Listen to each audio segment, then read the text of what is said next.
Instagram basics. Here's a quick overview for you.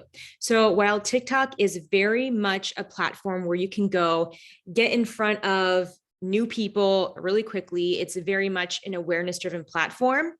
Instagram, at least at this point in time, is more of a connection based platform. So, should you be there? Well, for artists, I do love the fact that you can utilize this as more of like a gallery and visually showcase your work. The hashtags are still small, so there's not a ton going on in this space, but it's only going to grow. And I truly think that over the next few years, it's going to start growing and it's going to grow really quickly. So don't put all of your effort there, but start to familiarize yourself with the space and how you can utilize it. And also, why not show up first for when it does explode? So that's my take on that at that point.